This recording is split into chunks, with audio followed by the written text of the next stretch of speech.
Alabado sea el nombre del que vive para siempre. Gracias a Dios por esta mañana, gracias a Dios por la iglesia, gracias por el privilegio que nos da como siervo de poder estar en este lugar. Hoy voy a hablar de un tema que es fundamental, necesario saber, aprender. Quizá muchos, por supuesto, ya lo conocen, ya lo saben. Confieso que voy a hablar de Cristo, nuestra propiciación. Confieso que si el pastor hace un tiempo atrás hubiese dicho, póngase de pie, usted que entiende lo que es la propiciación y la sabe explicar, la sabe enseñar, confieso que me hubiese quedado sentado. Me ha costado mucho comprender el tema de la propiciación y la expiación. Pero hemos entendido, amada iglesia, que la gran comisión que dice Mateo 28 es para la iglesia, la tarea de evangelizar. Y venimos haciendo énfasis en ese tema, la evangelización, entendiendo que es una tarea, una obligación de la iglesia. Debemos comprender esto que el Señor nos va a hablar hoy, lo que es la propiciación. Debemos comprender ese tema. Para eso vamos a ir a Isaías, capítulo 53. Vamos a meditar en el versículo 11.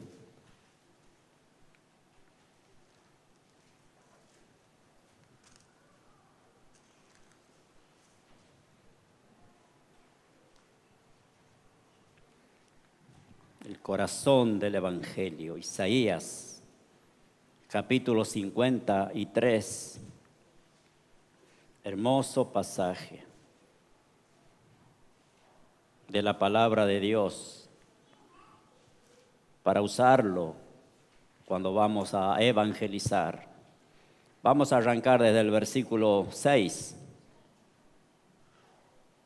Isaías 53, 6 dice: todos nosotros nos descarriamos como ovejas, cada cual se apartó por su camino, mas Jehová cargó en él el pecado de todos nosotros. Angustiado él y afligido, no abrió su boca. Como cordero fue llevado al matadero, y como oveja delante de sus trasquiladores, enmudeció y no abrió su boca. Por cárcel y por juicio fue quitado, y su generación, ¿quién la contará? Porque fue cortado de la tierra de los vivientes, y por la rebelión de mi pueblo fue herido, y se dispuso con los impíos su sepultura, mas con los ricos fue en su muerte, aunque nunca hizo maldad, ni hubo engaño en su boca. Con todo eso, Jehová quiso quebrantarlo, sujetándole a padecimiento. Cuando haya puesto su vida en expiación por el pecado, verá linaje, vivirá por largos días, y la voluntad de Jehová será en su mano prosperada. Verá el fruto de la aflicción de su alma, y quedará satisfecho. Por su conocimiento justificará mi siervo justo a muchos, y llevará las iniquidades de ellos. Oremos.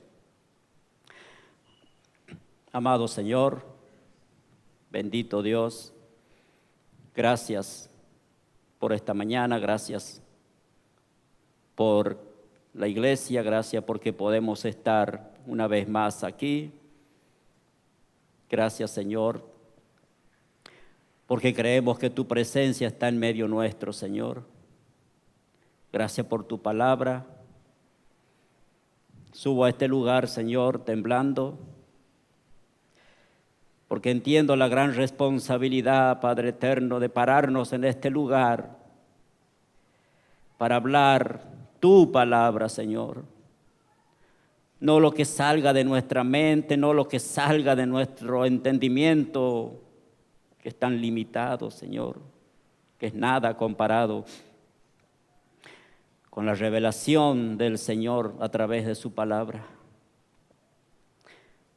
Mi Dios, te ruego que me socorras en este momento, me ayudes, me fortalezcas, me des la sabiduría, Señor, para tratar este tema que es tan importante. Ruego, Señor, que seas tú usando mi vida en este momento. Que sea el Señor dando a la iglesia que podamos estar atentos a lo que tú nos vas a hablar, Señor. Porque si creemos, Padre, que tú estás presente, debemos presentarnos delante de ti con reverencia, con temor, movido por ese amor que tú has colocado en el corazón del creyente. Gracias, Señor, en el nombre de Jesucristo. Amén. Cristo, nuestra propiciación. La palabra propiciación, hermano, lleva la idea básica de aplacar, satisfacer, concretamente hacia Dios. La propiciación es un acto entre dos partes que implica apaciguar la ira que está de alguien que está ofendido y ser reconciliado con él. La necesidad de apaciguar a Dios es algo que muchas religiones tienen en común en antiguas religiones paganas, así como en muchas religiones hoy en día también.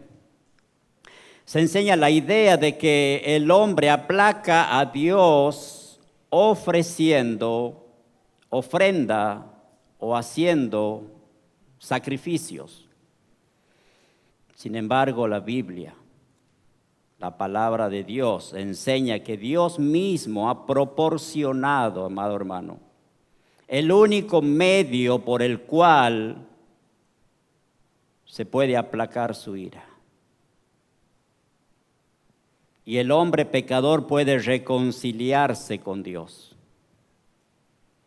En el Nuevo Testamento, el acto de la propiciación siempre se refiere a la obra de Dios, no a la obra que nosotros podamos hacer, y no a los sacrificios u ofrendas dadas por el hombre. La razón de esto es que el hombre es totalmente incapaz de satisfacer la justicia de Dios, excepto que pase una eternidad en el infierno. Es lo único que el hombre podría hacer para que la justicia de Dios quede satisfecha, porque eso es lo justo, que todos, desde Adán hasta el último, todos vayamos al infierno. No hay ningún servicio, ningún sacrificio, ningún regalo que el hombre pueda ofrecer para apaciguar la santa ira de Dios o satisfacer su perfecta justicia. La única satisfacción o propiciación que puede ser aceptable a Dios y que pueda reconciliar al hombre con Él, tenía que ser hecha por Dios mismo. Por esta razón, Dios Hijo, Jesucristo, vino al mundo en forma de hombre para hacer sacrificio perfecto por el pecado. E hizo propiciación o expiación por los pecados del pueblo. Veamos lo que dice Hebreos capítulo 2, versículo 17. Vamos a usar mucho la Biblia hoy. Hebreos 2, 17.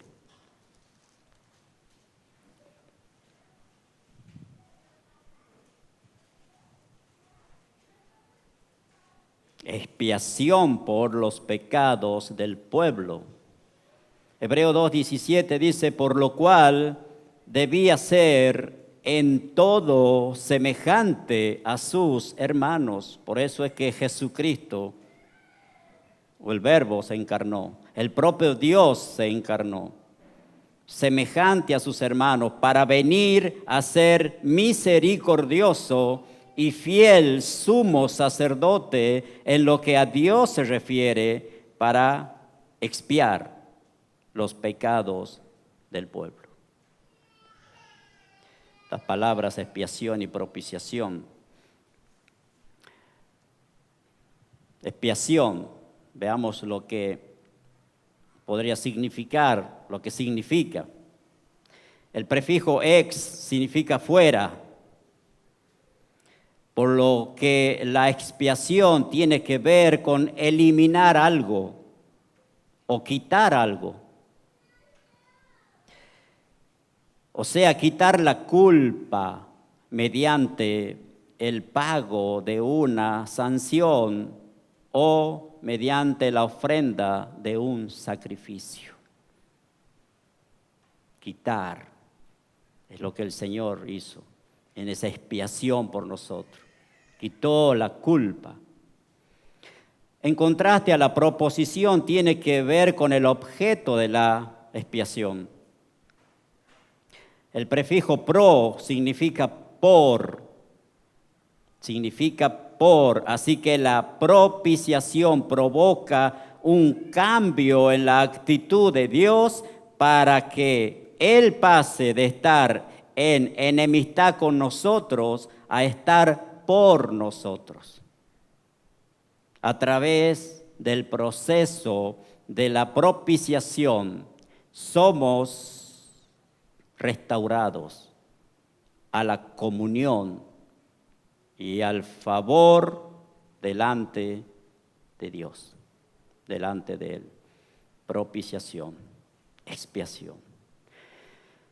Debemos entender bien lo que significan estas palabras para poder evangelizar. Isaías 53, versículo 11. Verá el fruto de la aflicción de su alma.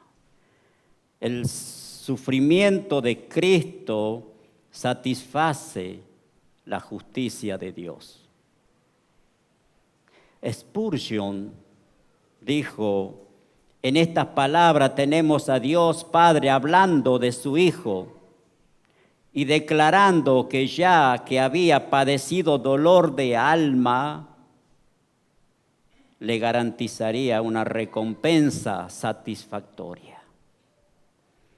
Qué maravilloso, dice, es observar cómo trabajando las personas de la Santa Trinidad tocante a lo relacionado con la salvación. Esa obra trinitaria de nuestro Dios para redimirnos, para salvarnos. Dios el Padre verá la aflicción del alma del Hijo y quedará satisfecho. La aflicción de su alma se refiere a la aflicción interior, espiritual de Cristo.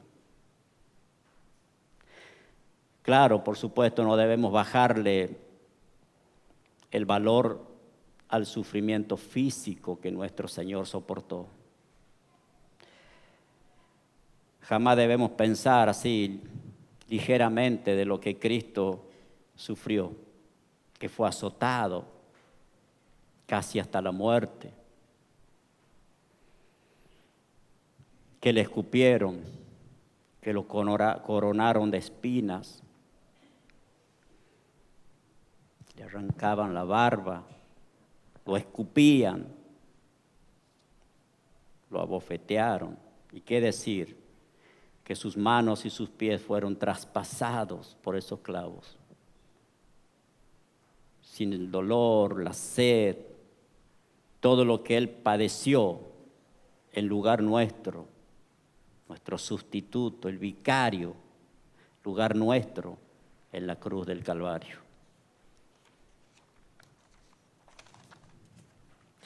Spurgeon dice más: la aflicción de su alma fue el asunto principal y es de lo que habla este texto. Jesucristo padeció tan profundamente, amados hermanos, más abajo vamos a observar eso, que me desespero, dice él, al pensar en su sufrimiento o de alguna manera en hablarles de ellos a ustedes. Se ha dicho que los sufrimientos del alma de Cristo fueron el alma de su sufrimiento, el corazón de sus sufrimientos. Quedará satisfecho. Habla de la propiciación de la ira de Dios. Dios el Padre queda satisfecho, o podemos decir propiciado, en ese momento, en ese sacrificio de Cristo. Segunda de Corintios, no lo busque ahí, Segunda de Corintios 5:21 dice: al que no conoció pecado, hablando de Cristo, por nosotros lo hizo pecado. Primera de Juan 2:2 dice que Él es la propiciación por nuestros pecados. Romanos 3:25, a quien Dios puso como propiciación. Me gusta lo que Paul Washer, cuando él explica esto, me gusta cómo lo explica, cómo usa ejemplos. Vamos a Romanos capítulo 3, versículo 25 y 26.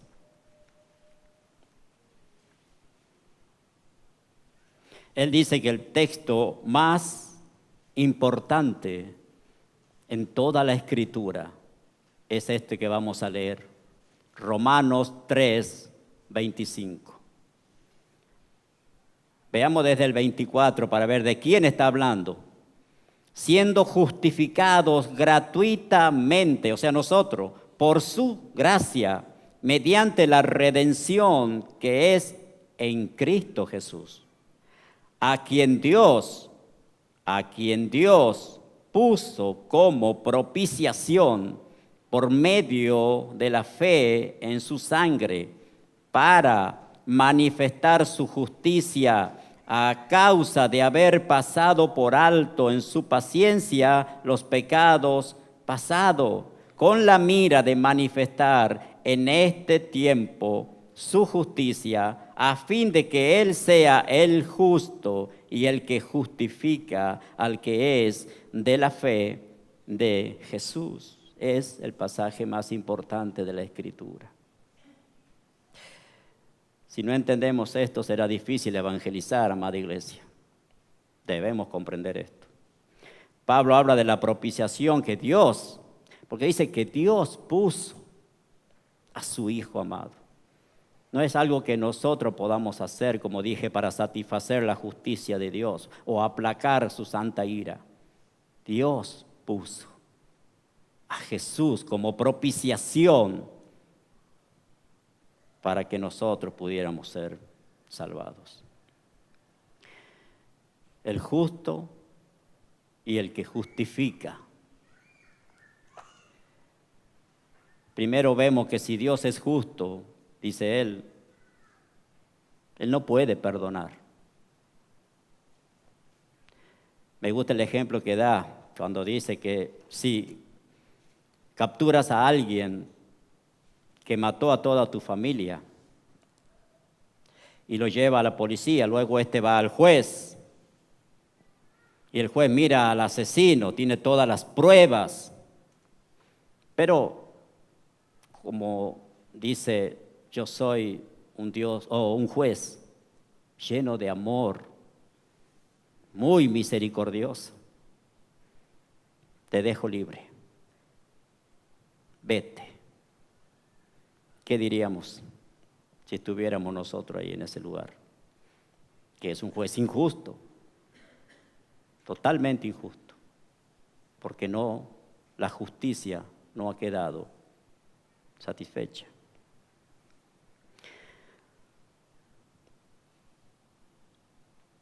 Y vamos a hacer público eso. Claro que sí. Vamos a decir que ese juez, que es corrupto, es más corrupto que ese mismo criminal. ¿Por qué? Porque el juez tiene que hacer justicia, amado hermano. Si Dios es un juez justo, y lo es, por eso Dios, antes de poder perdonarnos, Él tiene que satisfacer su propia justicia. Alguien tenía que pagar. Alguien tiene que pagar. ¿Cómo lo hizo? Estamos en Isaías 53. Veamos el versículo 10. Con todo eso, Jehová quiso quebrantarlo, sujetándole a padecimiento. Cuando haya puesto su vida en expiación por el pecado, verá linaje, vivirá por largos días, y la voluntad de Jehová será en su mano prosperada. Jehová quiso quebrantarlo. No somos salvos precisamente por lo que los romanos hicieron con Jesús. Podemos decir, como si viéramos una película, acá el principal actor, en este caso, es Dios. Los demás actores de reparto, a quien Dios usó, aunque ellos no van a quedar sin culpa. Usó el Señor todos los medios que Él tenía que usar para que su justicia quedara satisfecha. Caifás, Judas, los romanos y a tantos otros que el Señor utilizó. Su justicia tenía que ser satisfecha, amado hermano, pero la Biblia dice, es el Padre que sujetó a su Hijo. Es el Padre que quebrantó a su Hijo. Cuando recordamos el hecho de que Abraham, o Dios le pidió a Abraham que sacrificara a su hijo, 2000 años antes más o menos, y vemos eso, y el Señor no permitió a Abraham que sacrificara a su hijo, pero en ese mismo lugar, casi 2000 años después, el Padre sí sacrificó a su propio hijo. Y es la única manera en que la ira de un Dios justo podía ser apaciguada. No hay otra forma, amados. No existe otra manera de que la justicia de Dios pueda quedar satisfecha, a no ser esto: el Padre sacrificando a su propio Hijo, sacrificando a su Cordero. Todo lo que vemos en el Antiguo Testamento, los corderos, el sacrificio que día a día tenía que hacer el sacerdote para cubrir el pecado, para apaciguar la ira momentánea de un Dios santo.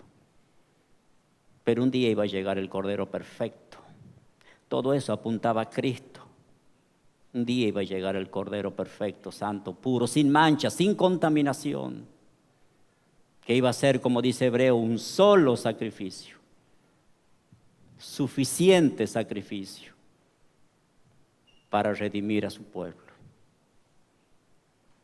para que ese plan de Dios, el plan eterno de redención, se cumpla en Cristo. que es nuestra propiciación.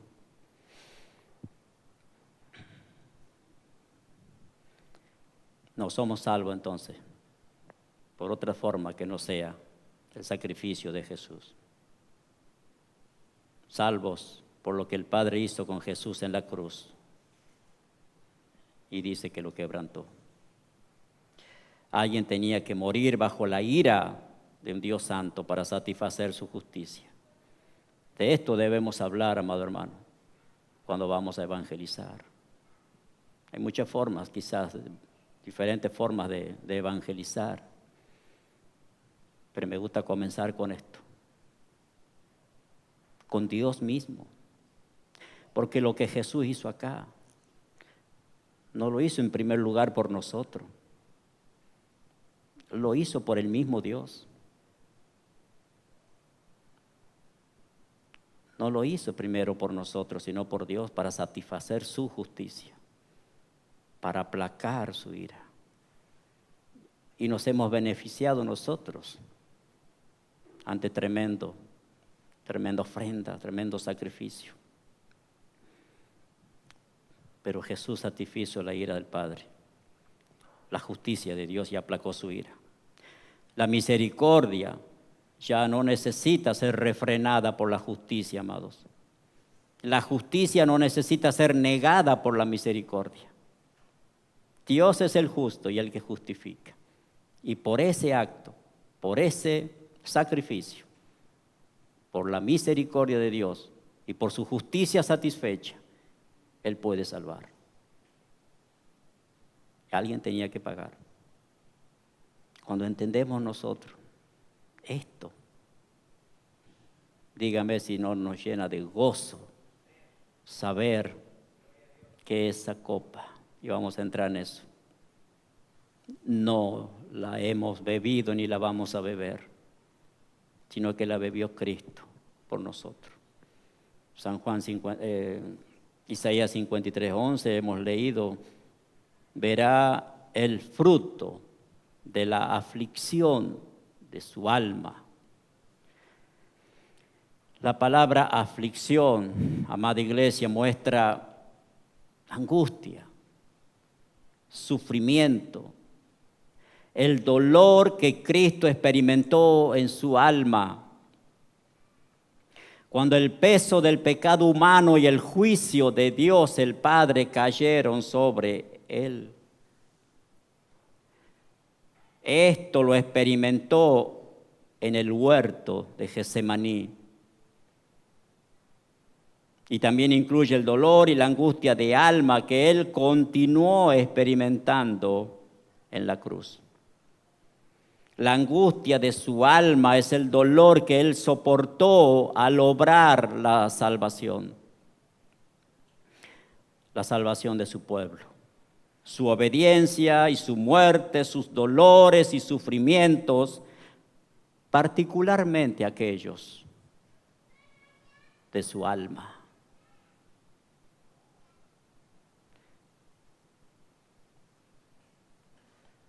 Bajo un sentido de la ira divina. Vamos a Mateo, a San Mateo capítulo 26, versículo 37.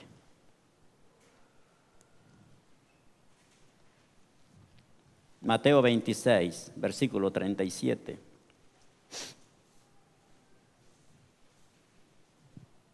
Imaginemos esto, hermano.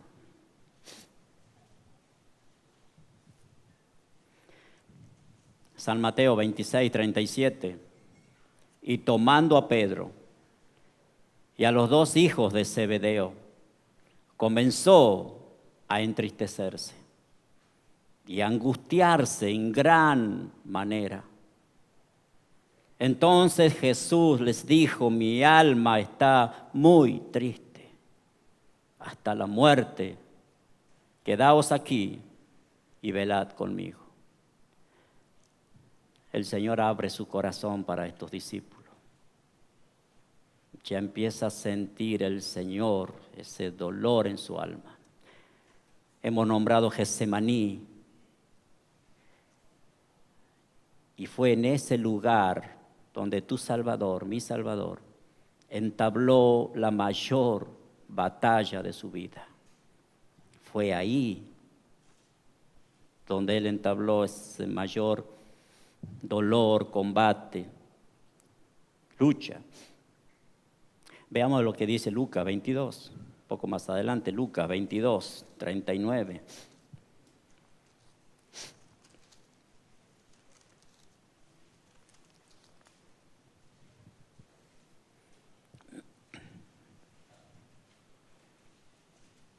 Lucas 22, 39, dice, saliendo, se fue, como solía, al monte de los olivos, y sus discípulos también le siguieron. Cuando llegó a aquel lugar, les dijo, orad, que no entréis en tentación.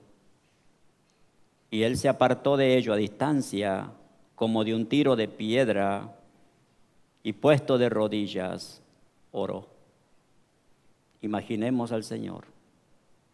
Se aparta, dobla sus rodillas y va a hablar con el Padre, diciendo, Padre, si quieres, pasa de mí. ¿Qué cosa? No dice pasa de mí estos clavos, o quita, como dice Marcos, de mí los clavos, la corona de espina. Los romanos, la cruz. No, él dice, si quieres pasa de mí esta copa, pero no se haga mi voluntad sino la tuya. Claro que Jesús sabía que tenía que beber esa copa porque no había otra forma. Él mismo lo dice en Juan 18:11. La copa que el Padre me ha dado, ¿no la he de beber? Y es como que el Padre le dijera, no hay otra forma. Es la única forma. Entonces hágase tu voluntad. Versículo 44 dice, estando en agonía, oraba más intensamente. Y era su sudor como grandes gotas de sangre que caían hasta la tierra. El versículo 43, se le apareció un ángel del cielo. ¿Para qué? ¿Para consolarlo? Para fortalecerlo. No para consolarlo, para fortalecerlo. El Hijo de Dios necesitó esto, que el Padre enviara un ángel para fortalecerlo, porque de aquí se levanta el Señor para ir como un cordero manso hasta la cruz, fortalecido por el Padre. Acá entabla la mayor lucha en su alma, pero como hemos dicho, no fueron los clavos ni nada de lo que se usó para llevarlo a la cruz, para que Él muera en la cruz. Fue el dolor de tener que separarse, algo que nunca lo había experimentado el Hijo de Dios, la separación con el Padre. Recordemos que Él es santo, santísimo, puro, no hay maldad en Él, pero iba a experimentar algo que nunca lo había experimentado. Esa copa, como entendemos, contenía la ira de Dios y la tenía que beber. El Salmo 11:6 dice, sobre los malos hará llover calamidades, fuego, azufre y viento abrasador será la porción del cáliz de ellos. Mire de lo que nos libró el Señor. Porque Jehová es justo y ama la justicia. Esa copa nosotros no la vamos a beber nunca los hijos de Dios. Ya la bebió Cristo por nosotros. Pero los que no están en Cristo, como dice primera de Tesalonicenses, lo dice Juan también 3:36, la ira de Dios permanece sobre él, de aquel que no está en Cristo. La ira de Dios permanece sobre él. Primera de Tesalonicenses 1:10.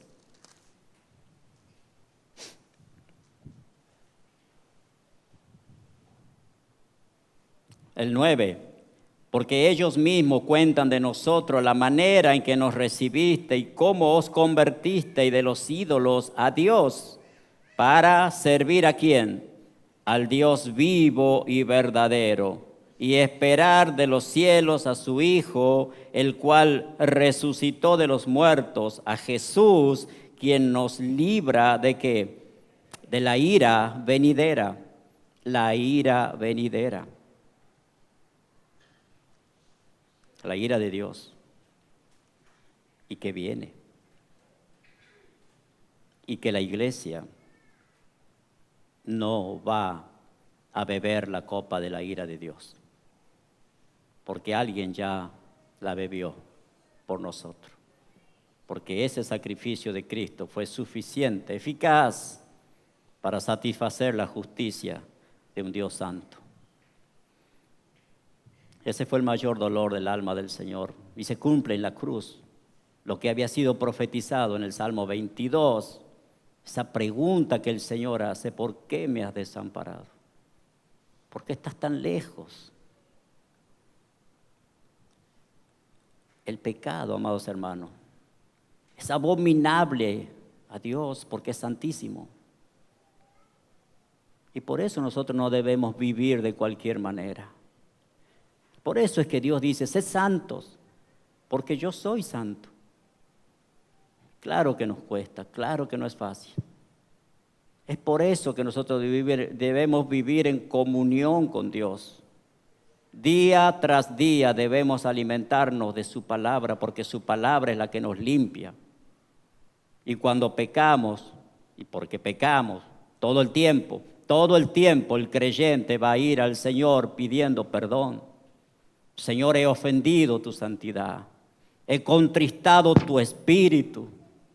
Perdón, perdón. La vida del creyente es una vida de continuo arrepentimiento. Me arrepentí, Dios me perdonó, sí, pero hasta que lleguemos a ser completamente transformados, mientras vivamos en este cuerpo, todo el tiempo pecamos, por acción o por omisión, pero pecamos. Y debemos ir a la cruz siempre. El mayor dolor entonces fue esa separación con el Padre. El dolor en el alma, más que en el dolor físico, que no le restamos importancia, como dije.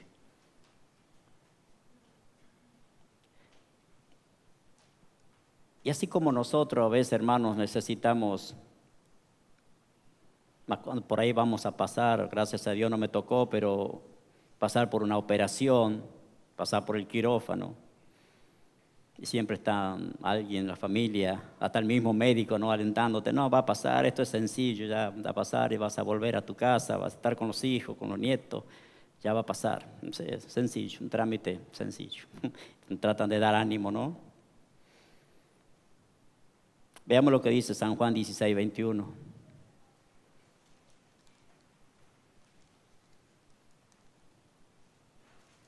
No te concentres en este momento, espera, mira un poquito más adelante, porque ya esto va a pasar y vas a volver a tu vida normal.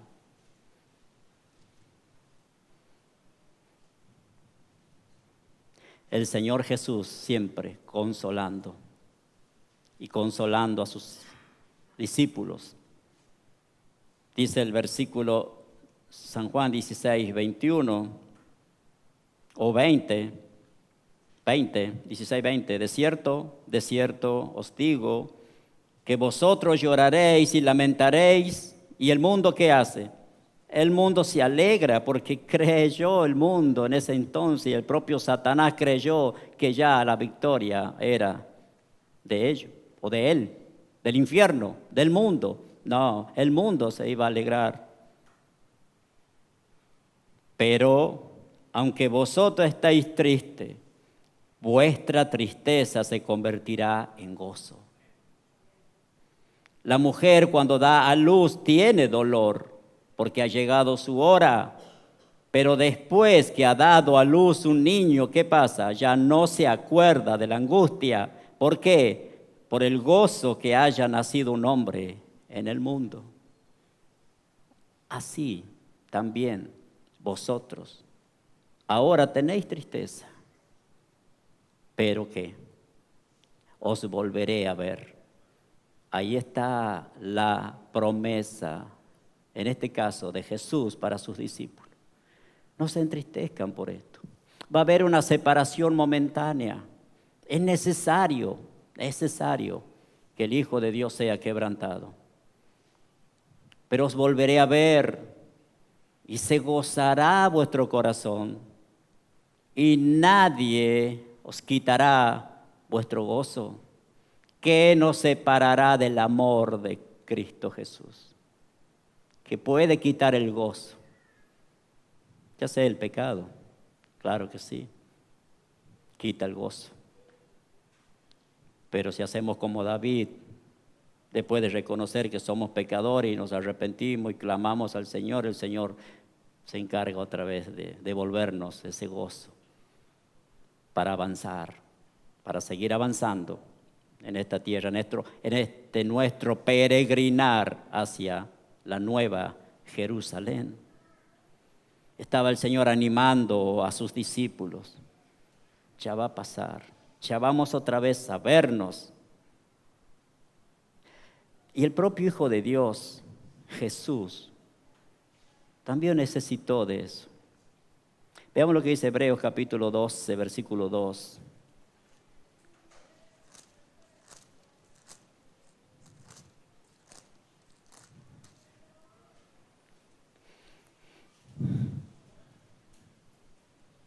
Hebreos 12, 2.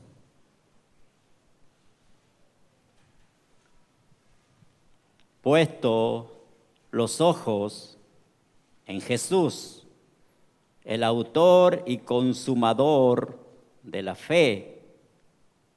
Escuche, el cual por el gozo puesto delante de él sufrió la cruz. El Padre puso ese gozo delante de él.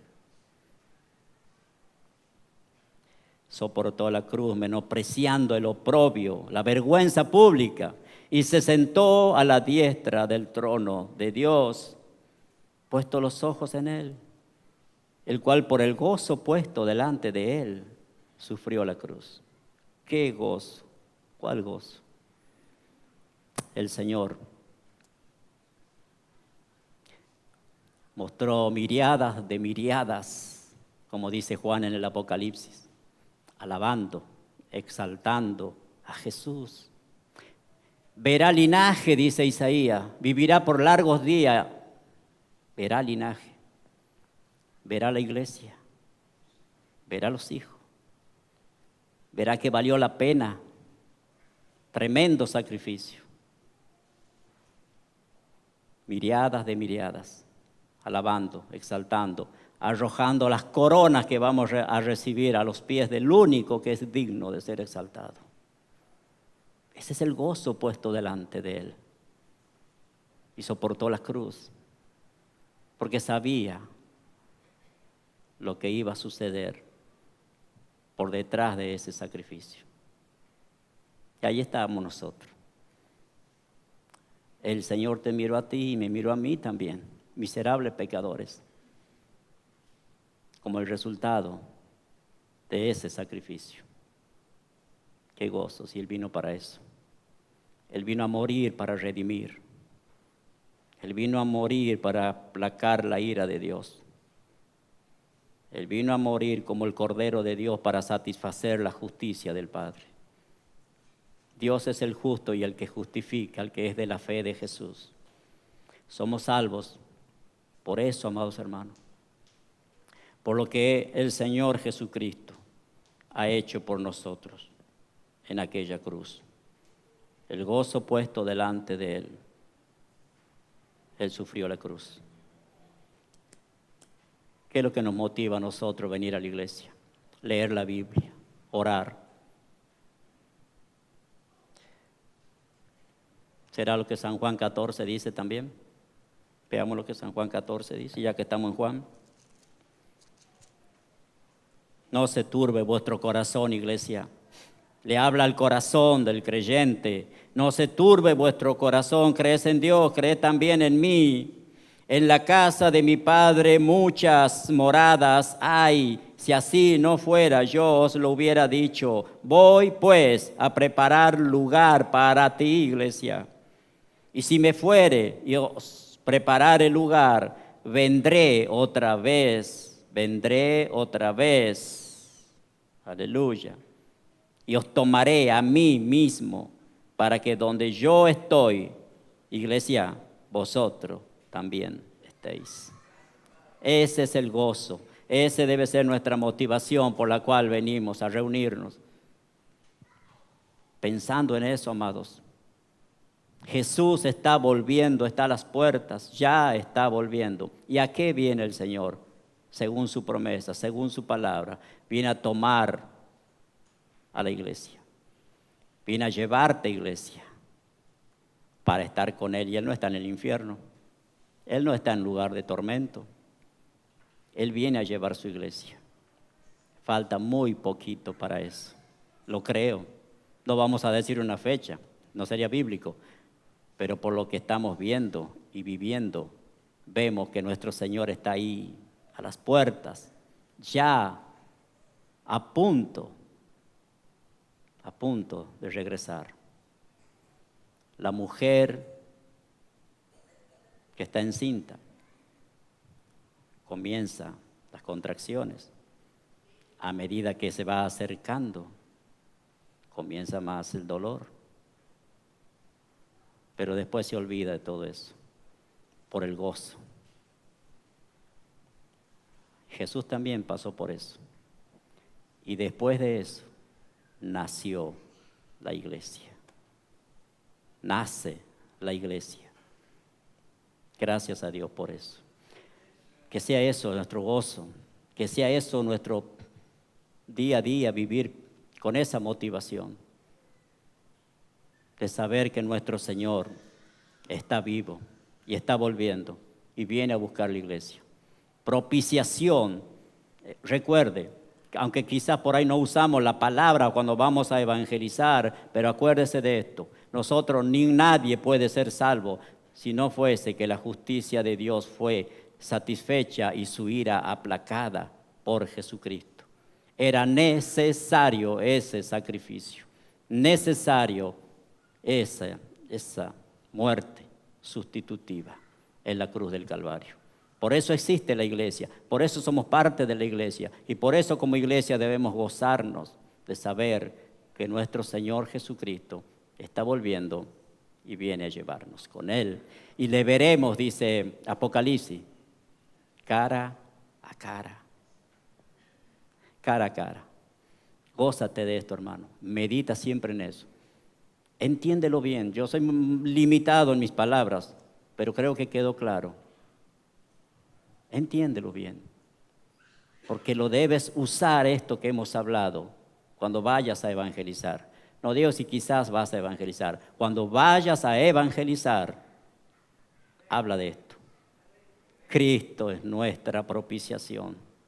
Cristo aplacó la ira. Cristo bebió la copa. Esa copa que la debías beber tú y yo, la bebió Él. Por eso el Padre quedó apaciguada su ira. Por esa expiación, la justicia de Dios fue satisfecha. Alabado sea el Señor por eso. Oremos. Gracias, Dios. Gracias, Jesús. Gracias, Padre eterno. Gracias, Dios, porque nuestros nombres, Señor, ya estaban escritos en el libro de la vida antes de que todas las cosas existieran. Ya los hijos de Dios, sus nombres estaban escritos en el libro de la vida, ya estábamos en la mente del Señor. Ahí el Señor mostró, desde ahí, desde la eternidad, mostró su amor por el pueblo que Él quería tener para que lo alabara y lo bendijera siempre. Pero para eso era necesario un sacrificio.